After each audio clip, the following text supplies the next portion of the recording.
Bir zamanlar Dostluk Yurdu Derneği vardı. Askerlik görevimi bitirdikten hemen sonra başladığım tiyatro faaliyetleri içinde hem gençliğin katılımı hem konusunun kültürüm içinden oluşu hem de bir müzikal oluşu bu oyuna daha fazla özen göstermeme neden oldu. Dostluk Yurdu Derneği 1992-1993 sezonunda önce Londra ve New York'ta, sonra da tüm dünya sahnelerinde oynanan Joseph and the Amazing Technicolor Dreamcoat müzikalinin Türkiye'de amatör yapımcılığını üstlendi. Yosef'in Renkli Rüyaları ismiyle 90 amatör gençle 10 kez Kenterler Tiyatrosu'nda oynayarak görkem yaratmıştı. Bestesi Andrew Lloyd Webber'e ve sözleri Tim Rice'a ait müzikalin hazırlanmasında çok kişinin emeği var.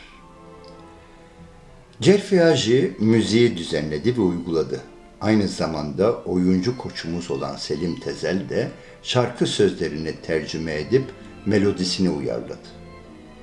Onların katılımlarıyla ben projenin iskeletini hazırlayabildim. Sahne üstünde 27 oyuncu, 7 dansçı, 25 çocuk ve sahne dışında dernek yönetimi, yazarı, yönetmeni, ışıkçısı, dekorcusu, kostümcüsü, aksesuarcısı, makyajcısı olmak üzere 30 kişi. Toplamda 90 kişi bu müzikalde çalıştık. Bu 90 kişi tek nefes oldu. Bir aile olduk. Şimdi seyredeceğiniz Mega Remix'i internetten bulduğumuz bir düzenleme ile o zamanın gençleri ve çocukları, bugünün büyükleri, anne babaları olarak seslendirip canlandırdılar. Şimdi oyunun oynanmasının hatta hazırlıklarının üstünden 30 sene geçtikten sonra karşınıza bu anı video ile çıkıyorlar. Katılan herkese sevgilerimi sunar. Candan teşekkür ediyorum.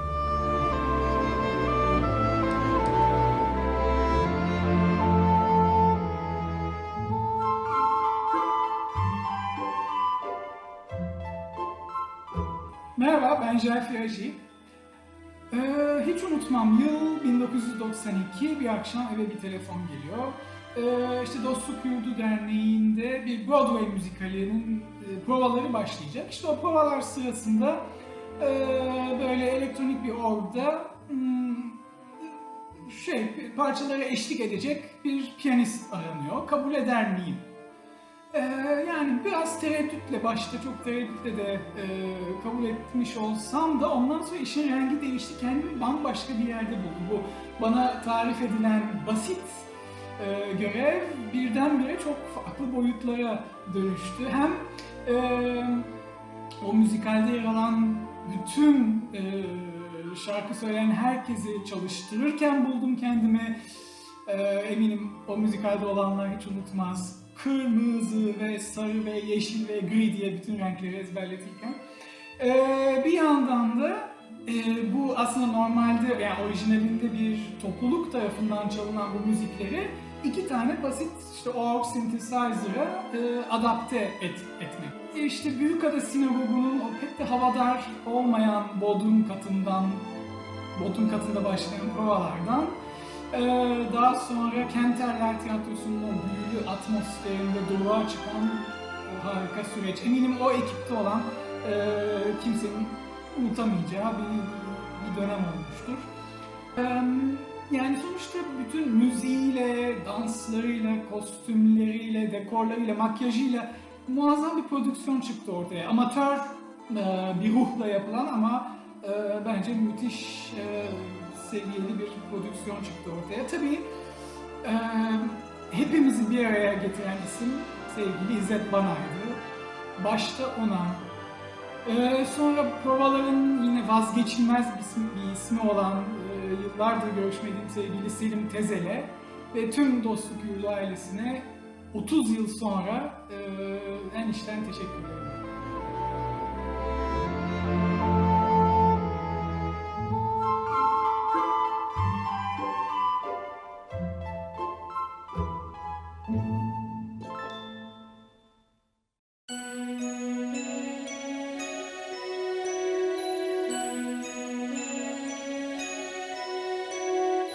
Kimisi rüyasında mucize görür, gerçekleştirmek ister hep bunları. Kimileri hiçbir şey göremez, gömerler kuma kafalarını. Sizler bu gece buradayısınız, kim doğru kim yanlış söyler misiniz? Ayırır mısınız bir saat bana? Anlatayım size eski bir rüya. Hep rüya görürüz, kah renkli, kah renksiz, Kâh iyi kötü, hüzünlü neşeli, bazen de kabus. fakat tüm bunlar bizim hikayemizde var. Rüyası gerçekleşen bir çocuk, belki de sizin.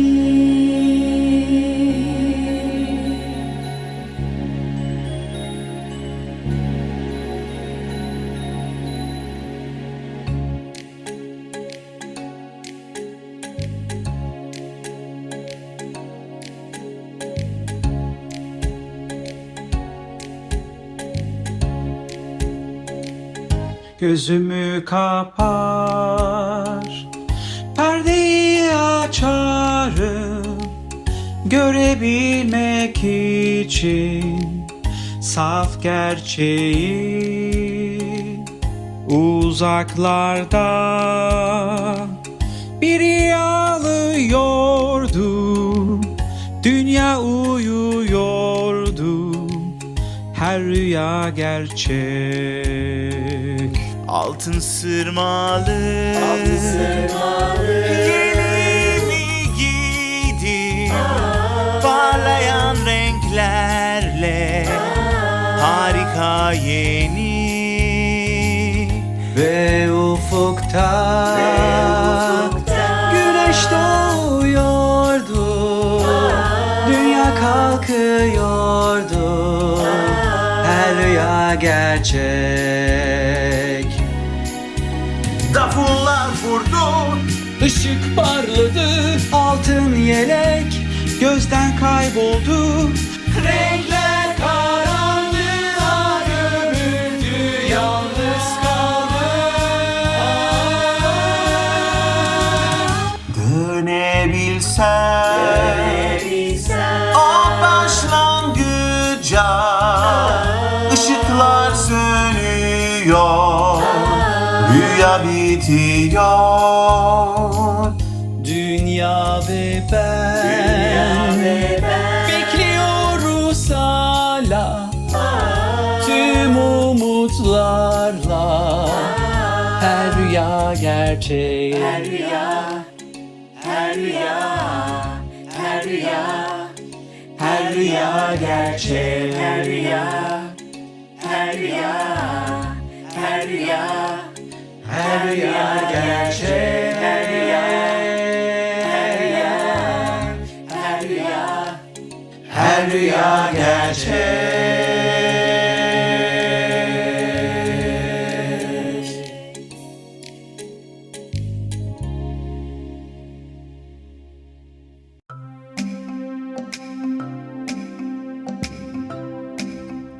Küçüklüğüm, hayallerim, en önemlisi de geleceğim.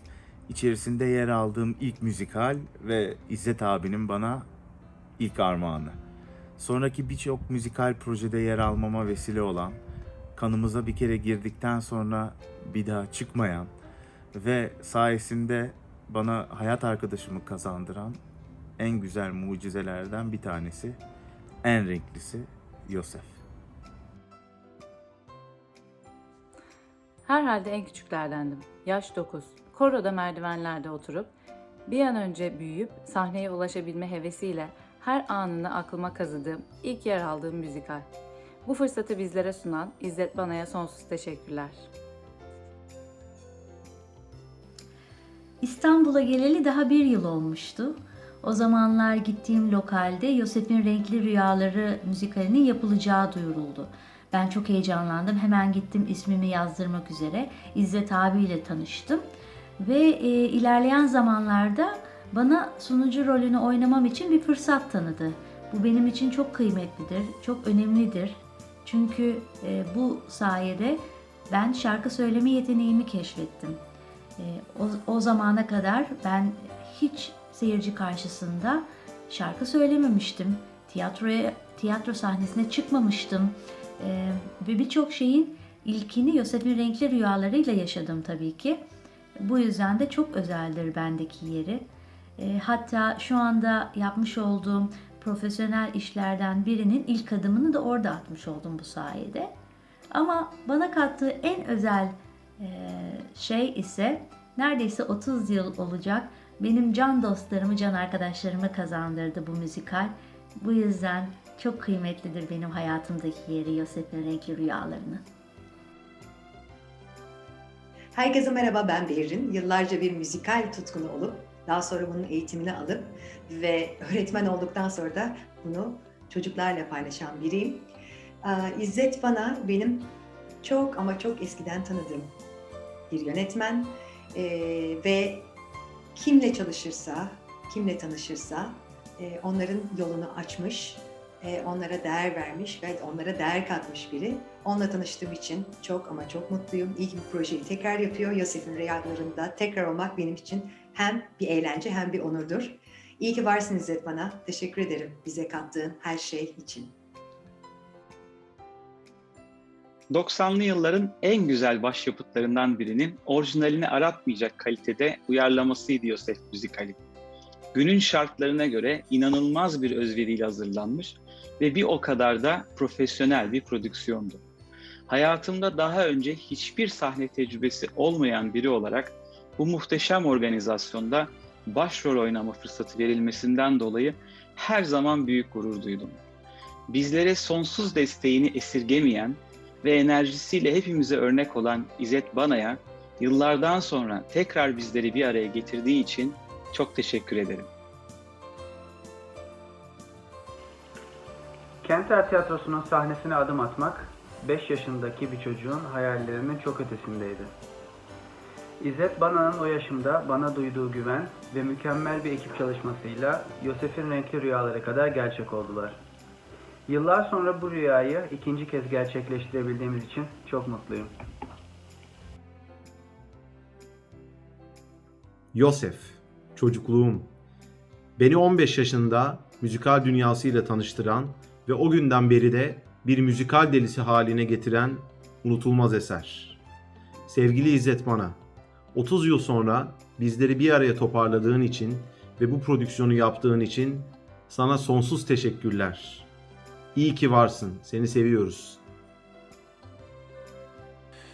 Ta Broadway'den gelip bizimle, bizim ailemizle ilgili bir anlatımı bildiğimizden biraz farklı şekilde de olsa birçok farklı müzik tarzının örnekler içeren şarkılarla sergileyen, Kenterler gibi yüksek bir sahnenin tozunu yutmamızı sağlayan, güzel arkadaşlıklar ve yetenekli süper sesler üreten ve uzun yıllar boyunca devam edecek benzeri ciddi prodüksiyonların yollarını açan çok keyifli bir deneyimdi Yosef'in Renkli Rüyaları.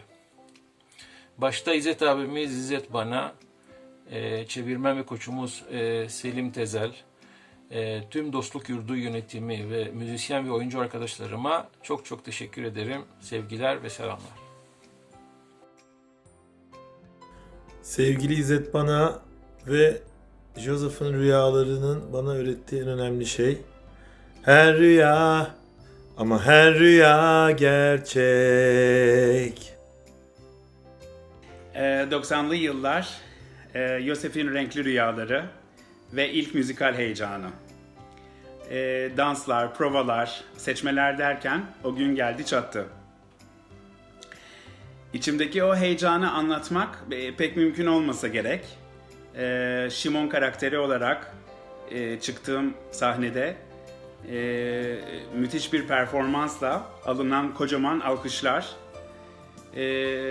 Tabii bir ilkti ve çok şaşkındım ama bir o kadar da çok gururluydum.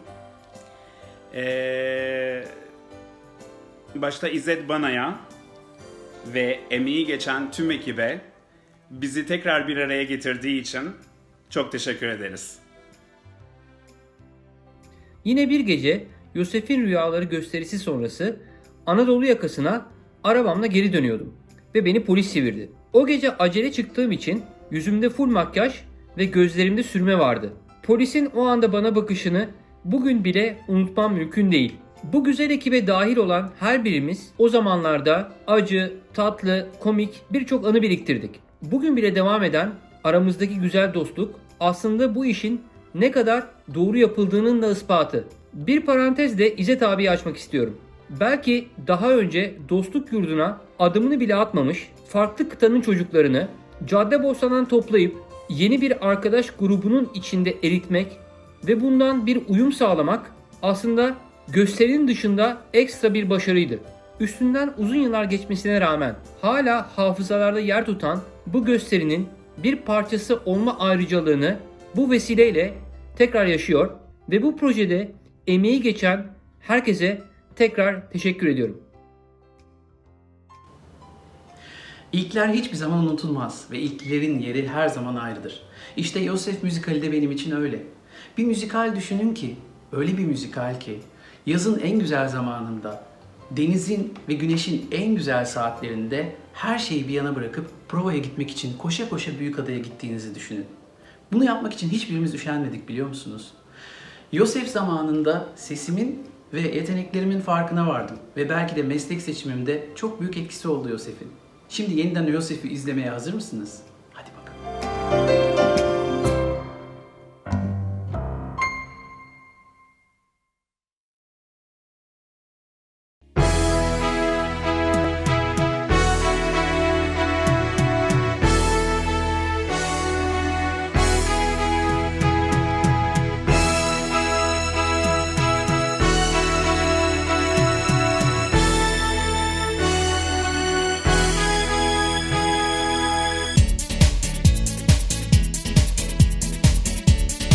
Koş koş koş Yosef,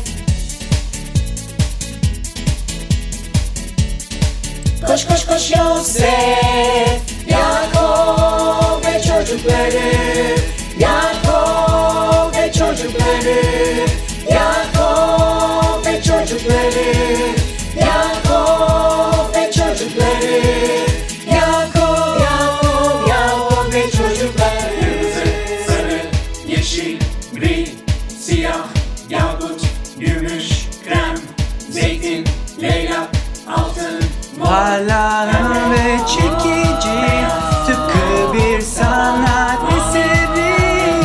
İnanılmaz renkli yeleğimle, sevilmez mi hiç böyle bir yellek?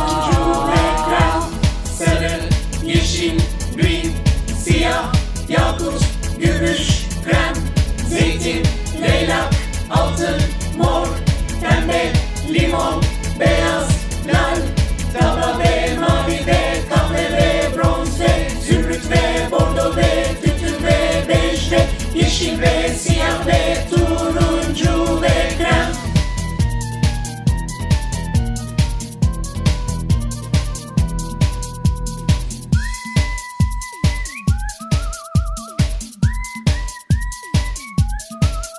Yeni bir melek var gökte, doğdu bugün bir yıldız. Yosef seni kaybetsek de kalbimizde hep anarız. Masada eksik yemin var, hatırlayıp ağlarız. Taşıdığın inançları yaşam gibi sınırsız. Kapat her kapıyı, sakla tüm dünyayı. Getir karanlık, ışık kalmasın. Biliyorum bir gün uyanık Tanrı'ya bakacağız elbet aydın ufuklara.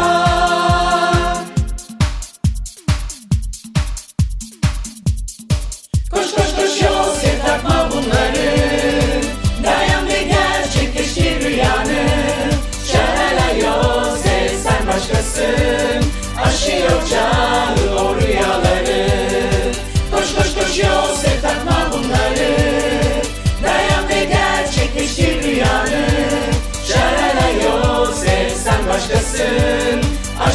ocağı o rüyaları. Koş koş koş Yosef takma bunları. Dayan ve gerçekleştir rüyanı. Şarala Yosef sen başkasın. Aşıyor çağı o rüyaları. Bir kral öyküsü, bir kralın öyküsü. Bir kral öyküsü, bir kralın öyküsü. Gariptir ama bir dizi deli rüya.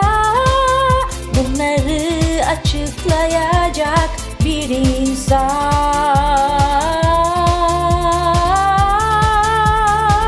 çıkar doğruğa. Bir kral öyküsü, bir kralın öyküsü. Bir kral öyküsü, bir kralın öyküsü.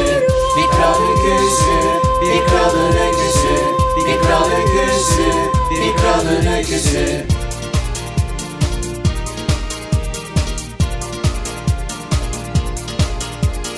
Yosef, Paronu sakonu. Yosef, gözleri sonu. Yosef, Paronu sakonu. Yosef, gözleri sonu.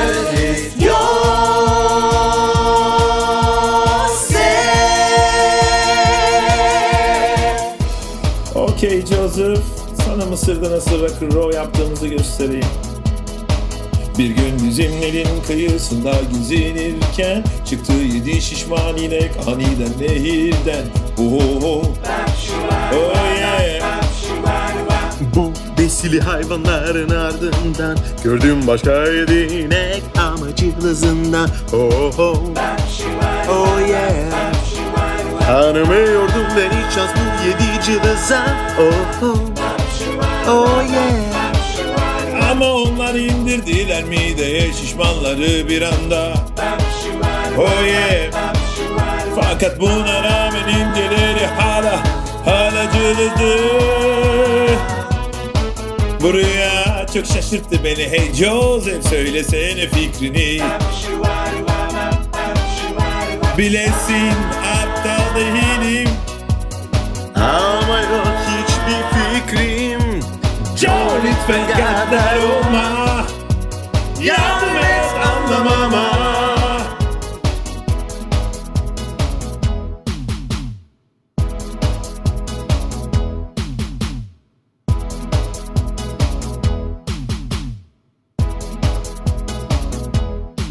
Kenan'da var korkunç bir sefalet. Aç yaşayanlara merhamet. Kıtlık hepimizin gafil avları. Zayıfız, hastayız, çok korkuyoruz. Kaldı tek bir koyun otlakta. Yeterli bizi ağlatmaya. Ölürüz kalırsak burada. Fakat paylaşmak var Mısır'da. Buğday var, etler var, meyve ve içki. Zaman yetse de bari gör seslensin. Ve karar verdiler gitmeye. Mısır'a Yosef'i görmeye.